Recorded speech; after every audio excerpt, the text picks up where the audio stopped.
오늘 이 말씀 수로보니게 여인의 믿음 이런 제목으로 말씀을 이렇게 생각을 해보도록 하겠습니다.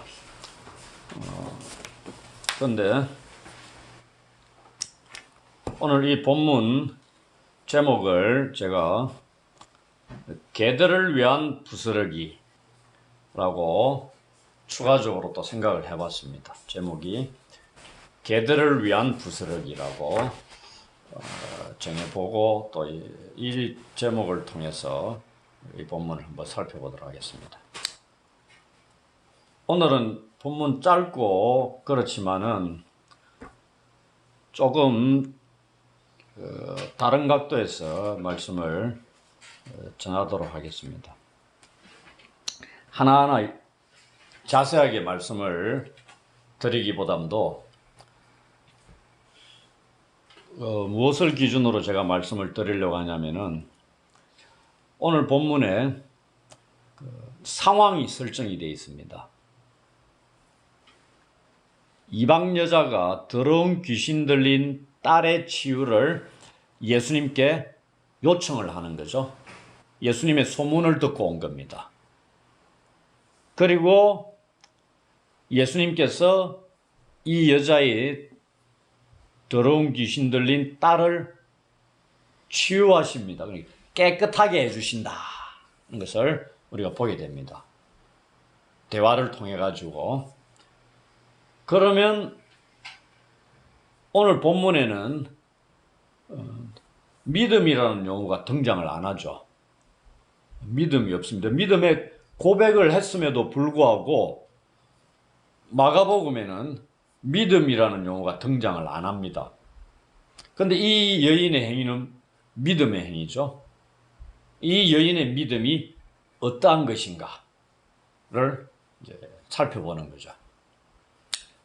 이러한 흐름을 통해서 예수님이 어떠한 분인가, 그리고 여인의 믿음은 무엇이고 이 사건이 우리에게 주는 의미가 무엇인가, 그리고 마지막으로 하나 더 추가적으로 살펴볼 것은 지난주에 우리가 살폈던 7장 1절로 23절과의 관계 속에서 이 본문이 어떤 관계를 가지면서 그 의미들을 이어서 설명을 하고 있는가, 그것에 대해서 말씀을 나누면서 오늘 본문은 설명을 드리도록 하겠습니다. 예수님께서 그 7장 17절에 보면은 집에 들어가서 제자들에게 설명을 하시는 내용들, 사람으로 안으로 들어가는 것은 사람을 더럽게 하지 못하고 그 속에서 나오는 것이 사람을 더럽게 한다, 이런 말씀을 설명하고 그 다음에 거기서 나와가 두로 지방으로 들어갑니다. 마가복음에서 예수님이 이방 지역에서 사역을 한 것을 기록한 것이 유일하게 오늘 이 본문입니다. 딱 한 번 이방 땅에서 사역을 하시는데 오늘 우리가 읽은 두로 지방에서 이 사역입니다. 여기에 어느 한 집에 들어갑니다.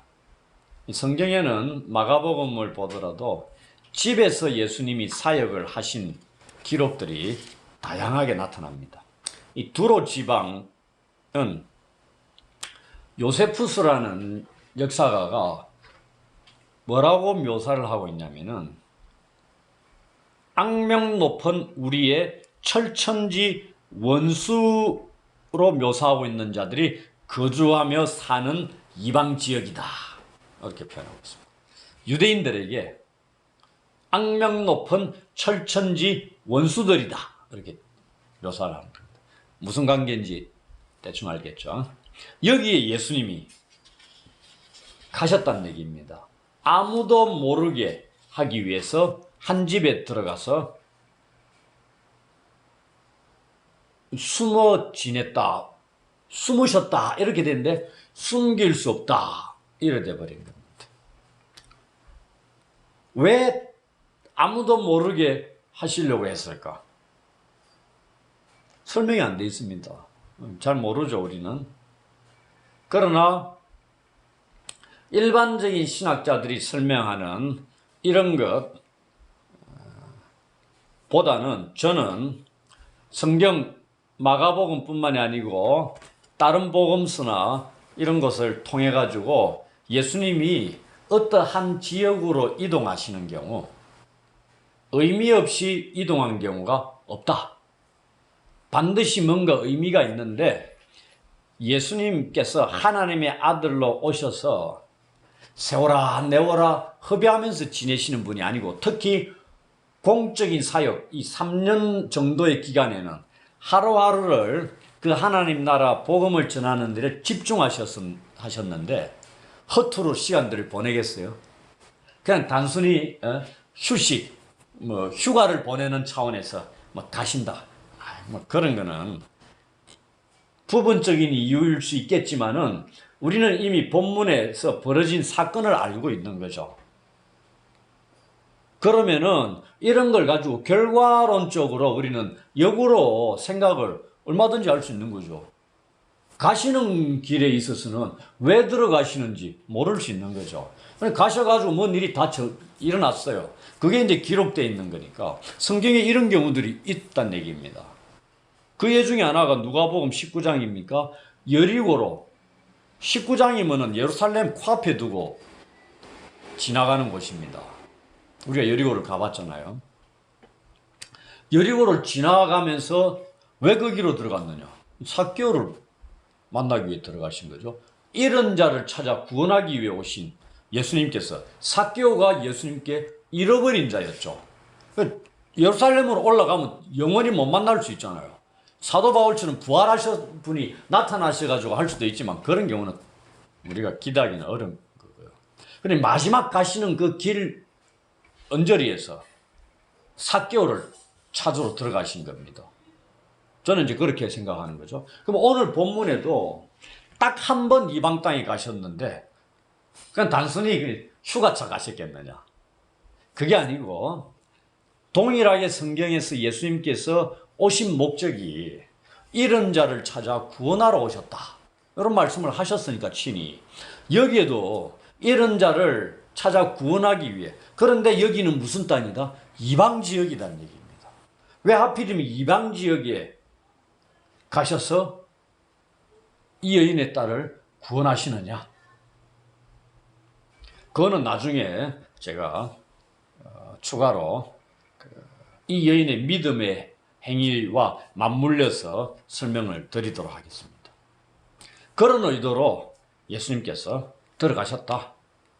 예수님께서는 히브리서 11장 6절도 우리가 통해서 확인할 수 있는 것은 하나님께서는 믿음 있는 자와의 만남을 통해서 기뻐하신다는 얘기입니다. 믿음의 인물들을 통해서 우리 주님이 엄청나게 기뻐하시는 것, 그것은 이방인 백부장의 믿음을 통해서도 기쁨을 표현을 하셨고요. 믿음의 인물들을 통해서는 칭찬하심과 동시에 기뻐하시는 겁니다. 하나님도 마찬가지고요. 이러한 것들을 통해 위해서 이 이방 지역을 친히 찾아가셨다. 문제는 숨길 수가 없게끔 드러날 수밖에 없다. 왜 드러나죠? 숨길 수 없으니까 드러나는 거죠. 그럼 왜 숨길 수 없죠? 드러나니까. 이렇게 답을 하면 안 되죠. 우리는 예수님께서 요한복음 8장 12절, 9장 5절에 뭐라고 말씀하셨냐면은 나는 세상의 빛이다. 예수님의 정체성입니다. 빛은 숨길 수가 없어요. 그리고 예수님이 5장 14절에 마태복음 5장 14절에 그리스도인 제자들을 가리켜 너희는 세상의 빛이다 라고 말씀하시면서 우리를 가리켜서 추가로 뭐라고 하냐면은 산 위에 있는 동네다 이렇게 말씀합니다. 그걸 영어로 a city on a hill, 언덕 위의 도시다. 요게 그리스도인의 정체성입니다. 세상 속에 언덕 위의 도시는 숨겨질 수가 없는 것이죠. 예수님도 세상의 빛이기 때문에 숨길 수 없고, 언덕 위에 있는 도시가 숨겨질 수 있느냐? 너희들 세상에서 그러한 존재다. 숨길래야 숨길 수 없는 존재들이다. 그런 말씀하십니다. 이런 의미가 담겨 있지 않겠느냐. 마가복음에서는 예수님이 한적한 곳으로 물러나시고 이곳에 숨기려고 숨을 쉬려 했는데 숨길 수 없다. 이런 의미를 두고 있는 그런 상황에서는 뭐와 연결되냐면 항상 선교와 연결되는 사건이 일어납니다. 복음 전도, 선교와 결국 마가복음에서 예수님의 정체성은 무엇과 관련이 있다? 선교와 관련이 있다 하는 것은 예수님께서는 선교나 복음 전도, 하나님 나라 복음을 전하는 것과 밀접한 관련이 있는 것이다 얘기입니다. 그러니 이거는 우리가 우연으로 볼 수가 없는 거죠.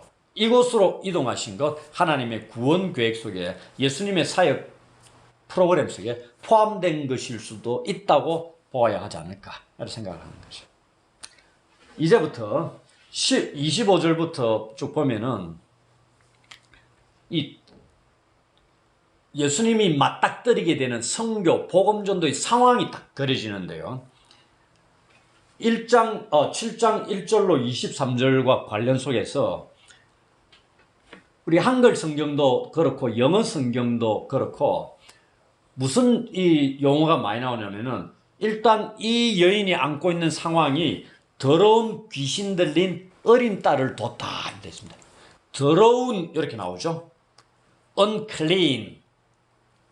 이 용어가 7장 1절로 23절에 더럽다는 것이 사람을 더럽게 하는 것과 맞물려가 몇 번이나 써 있냐면요. 둘, 넷, 여섯, 7번. 7번이나 쓰였습니다. 놀랍지 않습니까? 7장 3절에, 7장 5절에, 저는 지금 영어 성경으로 봅니다. 7장 3절과 5절에는 이게 부정한 이렇게 돼 있는데 영어로 unclean. 그리고 7장 15, 16, 18, 20, 23절에 더럽게 한다. 누구를? 사람을 더럽게 한다. 요 용어가 unclean입니다. 이렇게 7번에 걸쳐서 쓰입니다. 근데 오늘 25절에 더러운 귀신 들린 어린 딸을 둔 여자다. 이렇게 나오죠. 여기에 더러운, 헬라어로는 다릅니다. 헬라어로는 다른데, 여기 25절에 쓰인 더러운이라는 헬라어가 아카사르톤이라는 용어로 쓰이는데 앞에 것과 헬라어가 다른데 왜 같이 쓰느냐? 의미가 똑같습니다. unclean입니다. 여기도. 그래서 1장 1절부터 23절 이 사건하고 24절로 30절 이 사건이 밀접한 관련을 갖고 있는 겁니다. 사람을 더럽게 하는 이 바깥에서 들어가는 것은 사람을 더럽게 한다고 장로들의 전통에서 얘기해가지고 손 씻고 목욕하고 철두철미하게 했는데 그들은 정작 사람 속에서 나오는 그러한 것으로 더럽혀지는 것을 등한시했다는 얘기죠. 그런데 예수님께서는 바깥에서 드러나는 것은 더럽게 할 수 없고 19절에 깨끗하다 선언을 하십니다. 누가? 예수님께서. 완전히 바꿔버리는 거죠. 선언하시는 겁니다. 깨끗하다, 클린하다는 얘기입니다. 너희들이 부정하다고, unclean하다고 얘기하는 것들을 내가 클린하다고 얘기하고 있다는 얘기입니다. 그리고 실질적으로 너희들을 unclean하는 것은 너희들 속에서 나오는 것. 그래서 너희들은 너희들 속에 그러한 악한 12가지 악한 덕목들을 갖고 있기 때문에 너희들이 unclean한 거다는 얘기입니다. 그리고 나의 제자들은 clean하다는 얘기죠. 그러면서 그것을 예수님이 unclean하다는 것을 clean하다, 깨끗하다고 선언하시는 것을 실제 경험 통해 가지고 입증시켜주는 사건이 오늘 이 본문이라는 얘기입니다. 그래서 더러운 귀신들에 딱 표현이 되는 거예요. 언클린한 영을 뒤집어 쓴 어린 딸이 있다는 얘기입니다. 이 어린 딸을 예수님이 어떻게 클린하게 하시는 거죠. 그 가운데 뭐가 개입된다? 이 여인의 믿음이 들어간다는 얘기입니다. 믿음으로 클린하게 된다는 것을 말씀을 하고 있는 겁니다. 그런데 이 여자가 지금 깨끗하고 클린하고 언클린한 걸 중심적으로 얘기하고 있어요. 이 여인은 삼중적으로 언클린한 존재입니다. 그럼 삼중적으로 부정하다는 얘기는 거의 뭐 절망입니다. 거기에 예수님 앞에 고쳐달라고 요청했는데 예수님이 27절에 또 거절하는 듯한 뉘앙스로 말씀을 해요. 그럼 사중적으로 거절당하는 겁니다. 그럼 절망입니다. 소망이 없어요. 그걸 극복해야 하는 게 믿음이라는 얘기입니다. 삼중적으로 더러움의 요소가 뭐냐? 첫째, 이방 지역에 살고 있다. 아까 두로 지방을 유대인들에게 어떻게 철천지 원수로 여기지는 겁니다. 유대인들에게서. 그 다음 두 번째, 더러운 귀신 들린 어린 딸을 둔 엄마다는 얘기입니다. 그래서 이 딸은 어떻게? 귀신에 의해서 더러워진 자죠. 엄마는 이방 여인이니까 더러워진 자고, 그가 둔 딸은 귀신에 의해서 더러워진 자고, 세 번째, 헬라인이요 수로보니게 족속이다.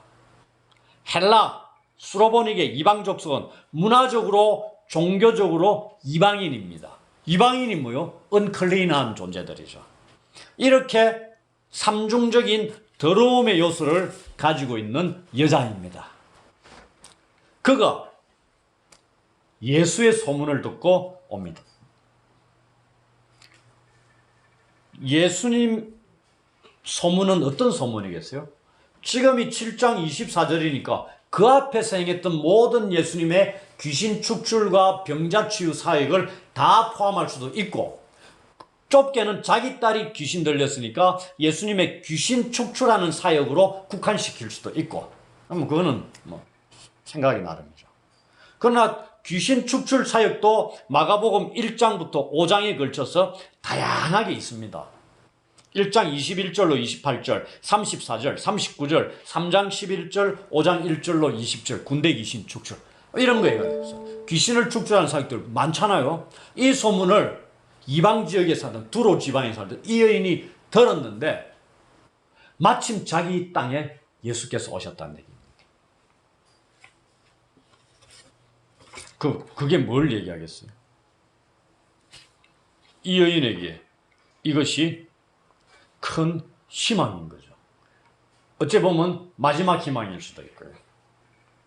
이 예수의 소문을 듣고 예수님께 왔다는 것은 딴 데 갈 필요 없고요. 마가복음 자체에 5장 27절과 33절 누가 나와요?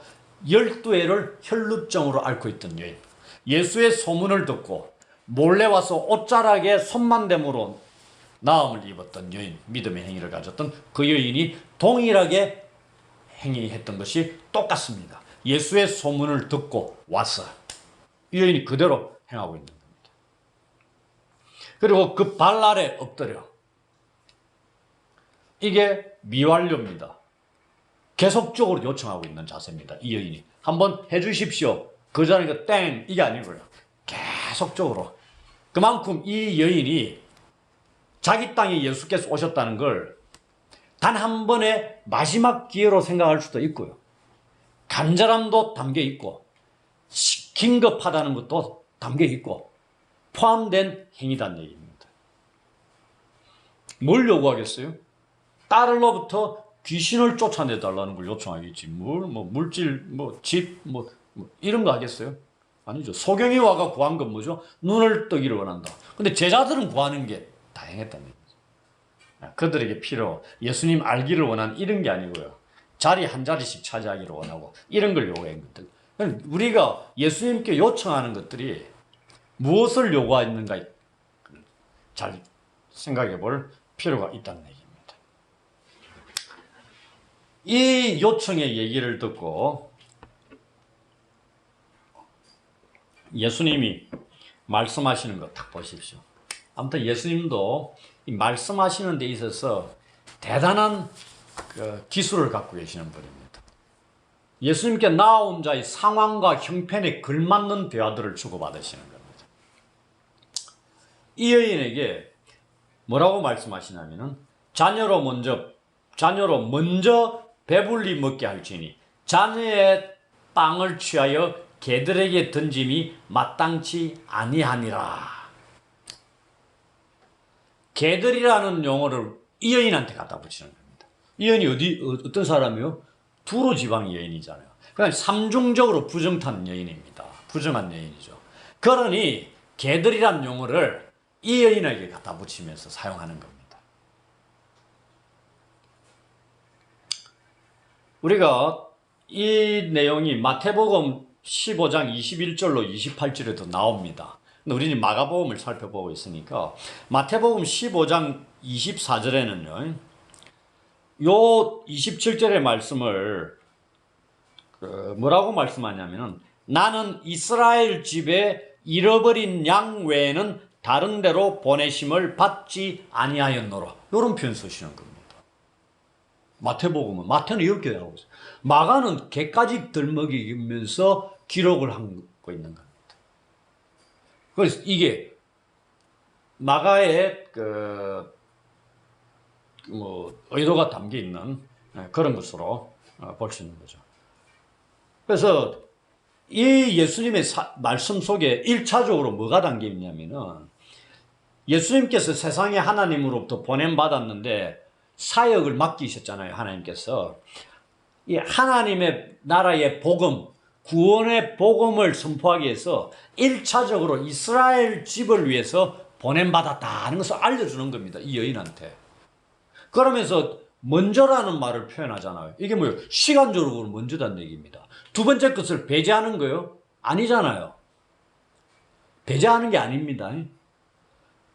1차적으로 이스라엘 집에 잃어버린 자, 유대인들에게 하나님 나라 복음을 선포하기 위해서 내가 보냄을 받았다. 아버지로부터. 이런 걸 알려주는 거죠. 여기에 그러니 내 자녀의 빵을 취해가지고 개한테 먼저 던져주겠느냐. 그런 부모가 있느냐는 얘기입니다. 없죠, 당연히. 그러니 이 예수님의 말씀 속에 이 이방인인 이 여자한테 어떻게 보면 문화적이나 종교적인 이 배경을 덧붙여가지고 여자의 요청을 완벽하게 멸시하고 깔아뭉개려는 의도가 아니라 그 여인을 테스트하려는 의도가 담겨 있는 말씀으로 생각할 수 있지 않느냐. 저는 그렇게 보는 거죠. 그래서 그리스도인들은 예수님, 우리가 기도하든지 이런 거에 대해서 예수님의 No 하시는 그 말씀 안에 감추어진 Yes를 보는 법을 배워야 한다. 이 말입니다. 우리가 잘 아는 루터도 뭐라고 표현하고 있냐면 그리스도인들은 하나님이 등을 돌린 것처럼 느껴지더라도 집요하게 하나님을 신뢰해야 한다. 멋진 표현이죠. 이 여인에게서 우리가 이제 그걸 봅니다. 우리 주님의 의도도 그거지 않느냐. 기가 막히게 표현을 그대로 하시는 겁니다. 왜냐하면 예수님은 하나님으로부터 보냄받았으니까 그분의 뜻을 실천하는 분입니다. 그분의 뜻을 우선시하는 거고요. 그 다음이거든요. 그러니 이방 땅에 들어가 사역을 딱 한 번 하신 걸로 기록이 되어 있잖아요. 몇 번 하신지 실제는 모르지만 마가는 딱 한 번 기록한 겁니다. 그래서 그 단 한 번의 사역에서 놀라운 큰 믿음을 가진 인물을 만나는 겁니다. 이 여인과의 만남을 우리 주님 얼마나 기뻐하셨겠어요. 그겁니다. 그래서 이 여인이 이 먼저라는 예수님의 말씀에서 빛을 본 겁니다. 희망을 본 거고. 왜냐하면 먼저를 빼버리고 이 말씀을 했다 생각해 보십시오. 자녀로 배불리 먹게 할지니 자녀의 떡을 취하여 개들에게 던짐이 마땅치 아니하니라. 뉘앙스가 엄청 다르죠. 이 단어 하나 딱 들어가고 안 들어가고 차이가 많이 납니다. 여인이 이걸 캐치하지 않았겠느냐 생각도 충분히 해볼 수 있는 겁니다. 이 마가복음에서 먼저라는 용어가 항상 그러한 의도로 쓰이는 겁니다. 하나님이 정하신 일종의 역사적 시간표를 묘사하기 위해서 사용합니다. 3장 27절 우리가 봤죠. 사탄의 집을 강탈하기 전에 먼저 사탄이 결박이 되는 겁니다. 9장 11, 12절에 메시아가 오시기 이전에 엘리야가 먼저 옵니다. 10장 10절에 끝이 오기 전에 복음이 먼저 전파됩니다. 이런 거, 이때 쓰이는 게 먼저입니다. 그러니 이 여인은 그 다음을 본 겁니다. 자기의 위치가 어디다는 걸 정확하게 알았던 거죠. 그래서 여자는 예수님 말씀에서 자신의 요청에 대한 거절을 본 게 아니고요. 하나의 테스트로 생각해서 믿음이 담긴 응답을 하지 않았을까 이렇게 생각하면 좋겠다는 생각이 듭니다. 우리가 배불리 먹게 한다는 것 성경에 딱 2번 나옵니다. 마가복음에 딱 2번밖에 안 나와요. 배불리 먹게 하는 요 본문 빼고 어디에서 나오겠어요? 배불리 먹는다는 게 딱 기억나죠? 5병이요 7병이요 남자만 5,000명 먹인 사건 4,000명 먹인 사건 여기에 배불리 먹었다는 구절이 딱 나옵니다. 우리 성경을 이렇게 하나하나 구체적으로 용어들 오늘 같으면 unclean, clean 이것만 보더라도 이 의미가 얼마나 입체적으로 우리한테 확 뛰어오르는가를 볼 수 있는 거죠. 그 배불리 먹게 한다는 거 딱 2번 나오는데 우리 생각하니까 예수님이 광야에서 빈들에서 먹이신 사건 이 사건에서만 기록이 되어 있다 하는 것을 우리가 확인하게 됩니다. 그러면서 이 빵에 대한 것 빵으로 먹이는 겁니다. 그냥 빵이 아니죠. 일반 빵으로 먹이신 건 맞아요. 근데 여러분이 빵 준다고 그 빵 갖고 5,000명 먹이겠어요? 여러분한테 쥐어져 있는 빵으로 4,000명 먹이겠습니까? 택도 없지. 예수님 손에 쥐어져 있기 때문에 가능한 겁니다. 그리고 이 빵을 우리가 뭘로 보는 겁니까? 성찬식에 행해지는 마가다락방에서 마지막 밤 유월절 식사를 행하시면서 새로운 언약을 이루시는 그 말씀 주실 때 주어진 그 빵입니다. 요한복음 6장에 예수님이 나는 세상에 생명을 주는 생명의 빵이다 이렇게 하잖아요. 그 빵입니다. 이게 메시아 잔치 때 우리가 먹고 영원한 생명을 소유하게 되는 구원을 누리게 하는 그 생명이 주어지는 빵이다 이 말입니다. 짧게는 예수 그리스도 그분을 가리키는 거죠. 그리고 예수께서 오셔가지고 이스라엘 백성들에게 생명을 주시는데 뭘로 줘요? 자기 생명을 십자가에서 흘리고 나눠주심으로 그걸 마가다락방에서 만찬으로 시연을 하시는 거잖아요. 그 다음날 십자가에서 직접 몸으로 옮기시고 그렇게 해서 이스라엘 집에 잃어버린 양들에게 생명을 주시는 겁니다. 이게 어디에 그대로 이어져요? 요한복음 10장에 나는 선한 목자라 선한 목자는 양들을 위해서 생명을 버린다 이렇게 되어 있습니다. 목숨을 버린다 이렇게 되어 있어요.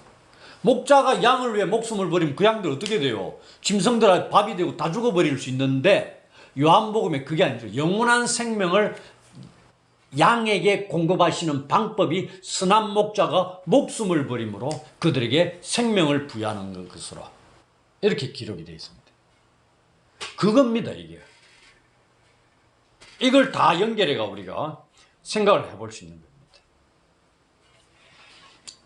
이 깊은 내용들을 이 여자가 다 알았다. 그거는 장담 못하죠.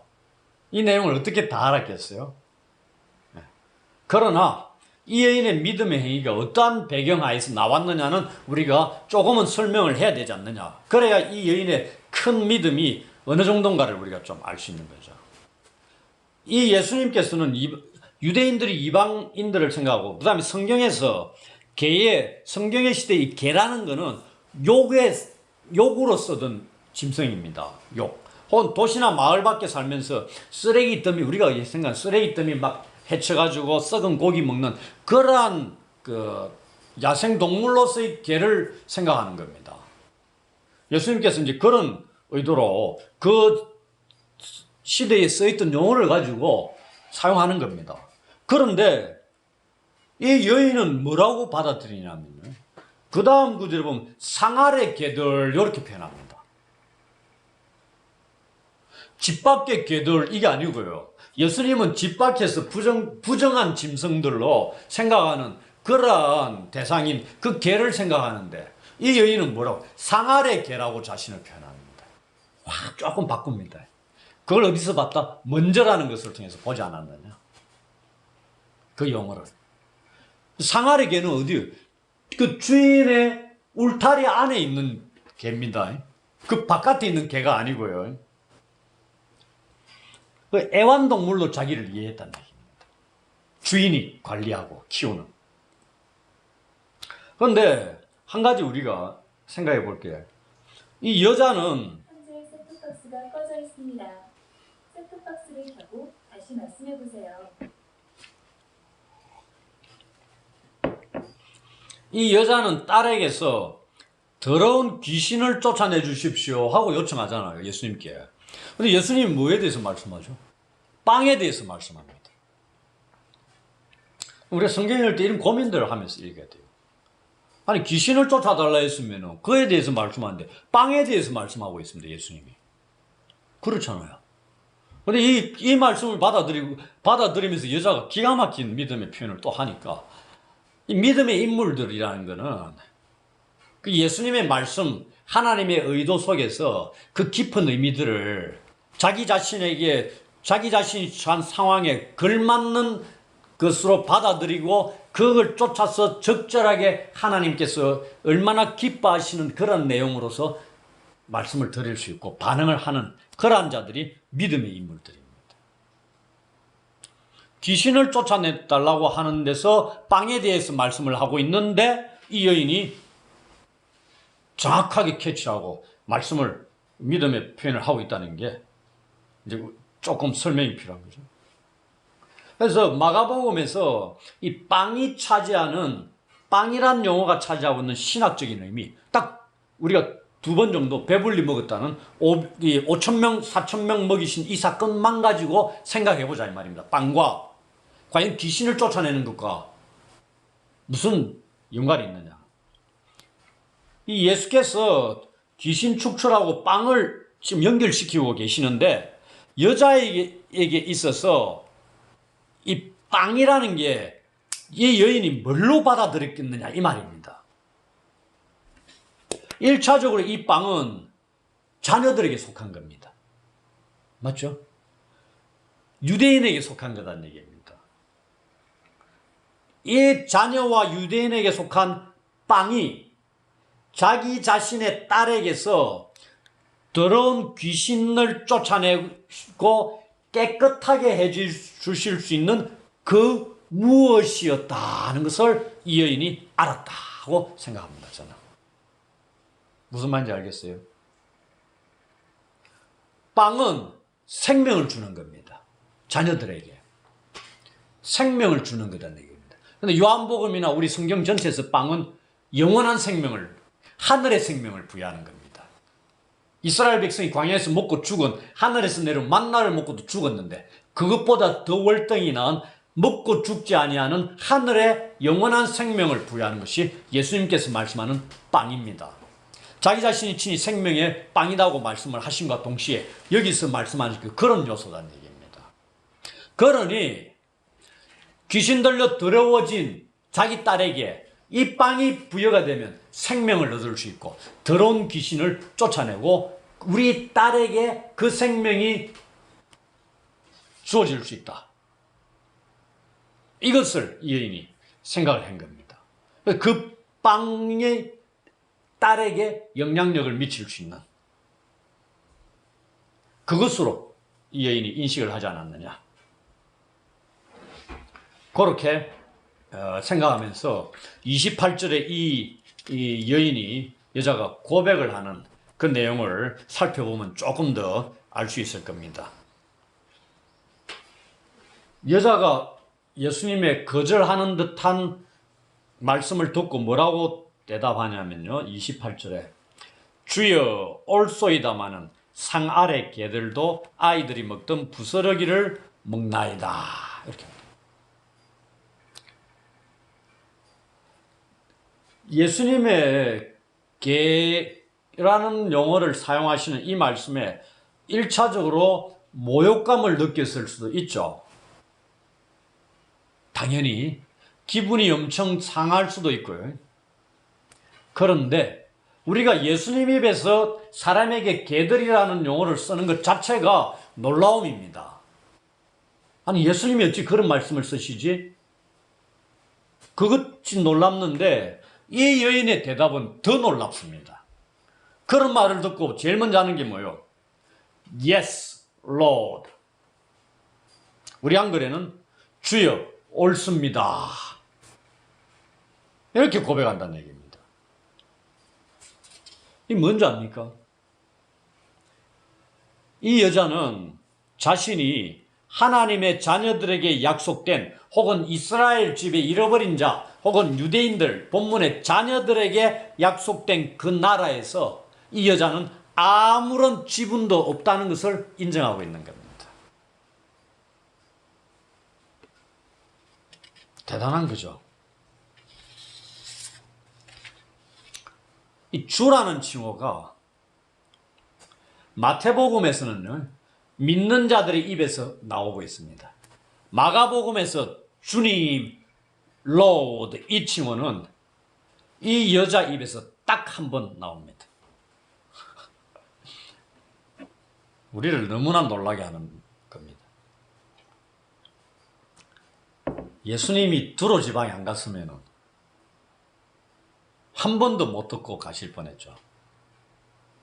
주라는 칭호를, 주님이 주라는 칭호를, 자기 신분에 걸맞는 칭호를 한 번도 못 들으실 수 있다는 얘기입니다. 이 여인이 아니었다면. 마가에 이 여인이 개 취급하고 있는 여인의 입에서 예수님께서 주님이라는 칭호를 듣고 계신다는 얘기입니다.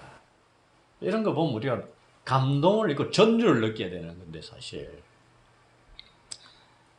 예수님께서 이 자녀들, 이스라엘의 잃어버린 자들을 먼저 찾기 위해서 오셨던 그들로부터 고대했던 그 칭호이지 않느냐. 그 메시아라는 겁니다. 이걸 예수님이 유대인들로부터 듣고 싶어 했죠. 한 번도 못 들었다는 얘기입니다. 마가복음에 의하면. 이 여인이 이걸 입으로 고백하는 겁니다. 그 사람이 로마서 10장 10절에 사람이 마음으로 믿어 의에 이르고 입으로 시인하여 구원에 이르느니라. 이런 구절 있죠. 믿음이란 용어 따로 표현 안 해도 이 고백이 믿음이라는 것, 구원에 이를 만한 믿음의 시인이라는 것 알 수 아니겠어요? 근데 핵심적인 상 아래 개들도 아이들이 먹던 부스러기를 먹습니다. 얼마나 멋진 표현이고 감격스러운 표현이냐면요. 일단 이 여인이 자기 자신을 상 아래 개들로 인식하고 있습니다. 자녀의 울타리 집 밖에 있는 개가 아니라 자녀의 집안에서 함께 생활하고 있는 개로 인식하고 있는 겁니다. 그러므로 자신은 자녀에게 주어진 빵을 가로챌 의도가 전혀 없다는 것을 먼저 밝히고 있습니다. 저는 자녀의 자리를 넘볼 생각이 전혀 없습니다, 주님. 그 얘기입니다. 대신에 자녀가 식사를 하다가 입에 묻은 음식 즉 찌꺼기를 닦는데 사용하는 빵 부스러기, 그것을 먹는 것만으로도 만족하겠다는 뜻을 지금 예수님께 전하고 있습니다. 이 부스러기가 그겁니다. 냅킨이 아니고요. 그들은 찍어 먹다가 주위에 묻으면 멀쩡한 빵으로 닦아내고 여기서 흘러떨어지는 부스러기, 이겁니다. 상 아래 개로서 인정하고 있는 이 여인이 그 부스러기만으로도, 그것도 그냥 딱 떼내가 주는 게 아니고 입 주위에 묻은 더러운 것들을 닦아내면서 흘러내린 그 부스러기만으로도 만족하겠다. 부스러기만으로도 저희 딸은 살 수 있습니다. 이 얘기입니다. 12해 동안 혈루증을 앓고 있었던 여인이 옷자락만 몰래 와서 만지고 감으로써도 나음을 입겠다라는 믿음을 가지고 온 것처럼 이 여인도 큰 것 절대 원하지 않습니다. 제 위치가 어떠한지 잘 아는데 빵 조각 떼내가 달라는 것도 원치 않습니다. 그냥 닦다가 바닥에 흘러지는 그 부스러기만으로도 저희 가족이 모녀가 생존할 수 있습니다. 이 표현입니다. 야, 예수님이 이 말씀을 들었을 때 마음이 어떠셨겠어요? 자, 이걸 영상으로 봐야 되는데 그 여인을 보고 예수님의 마음이 어떻겠어요? 완전히 감동 그 자체이지 않았겠느냐. 눈물 겹도록 감동스러운 고백이 아닐 수 없습니다. 어디에서 이런 고백을 찾겠어요? 유대인들 속에서. 그래서 이 말에는 자녀들은 배불리 먹고 상아래 개들은 부스러기를 먹는 겁니다. 원래. 그러면서도 나는 주인집 개로 살고 싶습니다. 이 말입니다. 이 소망이 담겨 있는 겁니다. 시편 84편 10절은 좀 더 그럴싸한 거지만은 악인의 장막에 사는 것보다 내 하나님의 성전 문지기로 있는 것이 좋다고 고백하는 내용이 있는데 이거는 멋들어진 것일 수 있죠. 성전 문지기니까. 여기는 그 정도보다도 아닙니다. 상 아래 개들로 살기를 원하는 겁니다. 이게 여인의 믿음의 힘입니다. 이스라엘에게 보냄받은 예수님을 믿는 믿음입니다. 이스라엘 밖에 있는 여인이 고백을 하는 겁니다. 예수께서 이 세상에 오셔가 시작된 우리가 하나님 나라의 도래로 인해서 하나님의 구원의 복음이 이 본문의 사건을 통해서 우리한테 알려주는 게 뭐냐면 더 이상 이스라엘 테두리 안에서 머물러 있을 수 없고 이방인들에게로 확대되고 흘러갈 것이라는 것을 보여주고 있는 겁니다. 여자는 자신의 더러운 귀신 들린 딸에 대해 그러한 하나님 나라의 도래로 인한 구원에 흘러넘치는 은혜의 일부만이라도 개들에게는 부스러기죠. 그것만이라도 자신에게 적셔지기를 강구하고 있는 겁니다. 그것만이 적은 양이라도 적셔지기만 하면 자신의 딸이 깨끗하게 될 수 있음을 확신한 거다는 얘기입니다. 구약 성경에는 하나님의 나라가 이스라엘에 도래하고 이것이 이방인들에게 혜택이 주어질 것이라는 것 성경이 많이 나왔죠. 궁극적으로는 어디까지 가요? 아브라함의 약속까지 흘러가는 거죠. 예수께서도 이방인들에 대해서 미래적으로 사역을 하고 복음이 전해질 것이라는 것을 말씀을 많이 하셨습니다. 이 여인의 이러한 이방인으로서의 여인의 행위가 우리는 구약에 하나님의 날개 그늘 보호 아래로 돌아오는 이방인 룻의 신앙에서 또 발견할 수 있습니다. 그래서 이 여인을 저는 신약의 룻이다 이렇게 표현하고 싶은 거죠. 이미 이 여자는 예수님께 오기 전에 소문을 통해서 또 예수님께서 빵으로 5,000명을 먹이셨다는 사실도 알고 있었을 겁니다. 수많은 사람들이 빵 조각 몇 개로 배불리 먹었다는 소문 들었잖아요. 그러니 나아가 더러운 귀신 들린 어린 딸도 예수께서 베푸시는 이 식사 자리에 참여하기를 소망했을 수 있죠. 그게 자신과 딸이 사는 길임을 알았다는 얘기입니다. 예수께서는 유대인들뿐만 아니라 이방인들에도 생명의 빵을 제공해 주시는 분이시다. 그런 것을 여자가 믿었다는 얘기입니다. 유대인들은 잘 안 믿었죠. 그래서 예수님은 유대인과 이방인의 주가 되시는 분입니다. 이걸 이 여인이 믿었다는 얘기입니다. 놀라운 믿음이죠.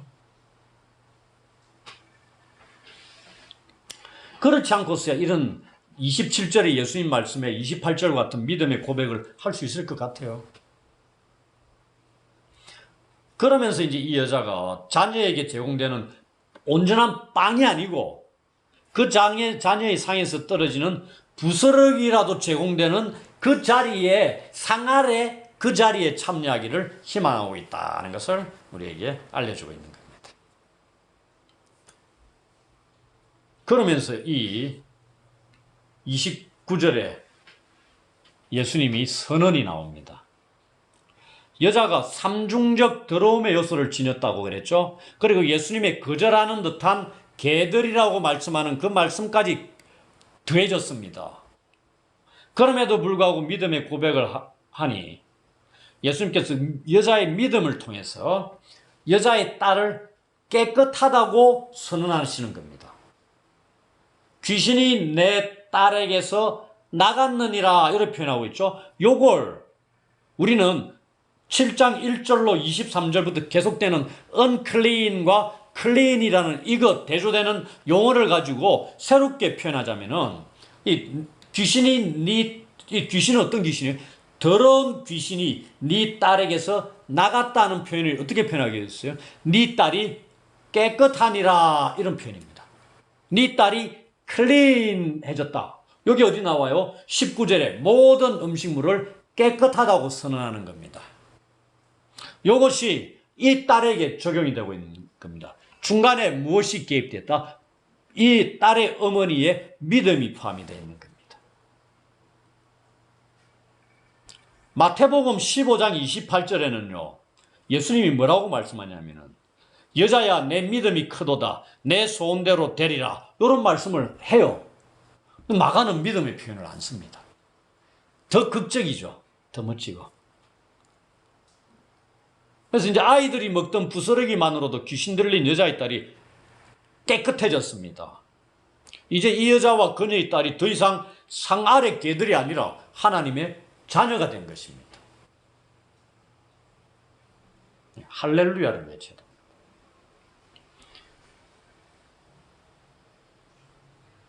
그렇게 됐죠.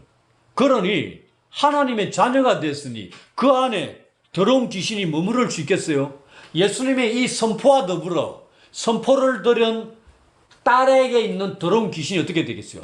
두려워 떨면서 지발로 쫓겨났다는 얘기입니다. 그런 걸 우리가 알 수 있는 거죠. 이방 여인의 이 믿음이 문 앞에 가까이 다가온 하나님의 나라의 구원의 복을 소유하게 된 것입니다.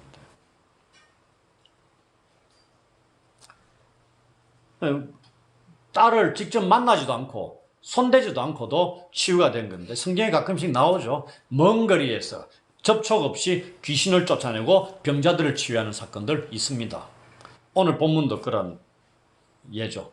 여자가 그 말씀 듣고 집으로 돌아가니 더러운 귀신 들렸던 딸이 깨끗해졌다는 걸 확인하게 됩니다. 이것으로 이 내용이 마무리되는데 우리는 이걸 통해 가지고 이 한 이방 여인의 믿음의 이야기를 통해서 유대인들과 이방인들 사이에 있는 모든 장벽을 하나님 예수님께서 제거해 주시는 그 사역을 통해서 하나님의 나라가 이방 세계에도 임했다는 걸 보여주고 있죠. 무엇이 필요하다? 믿음이 필요하다는 것을.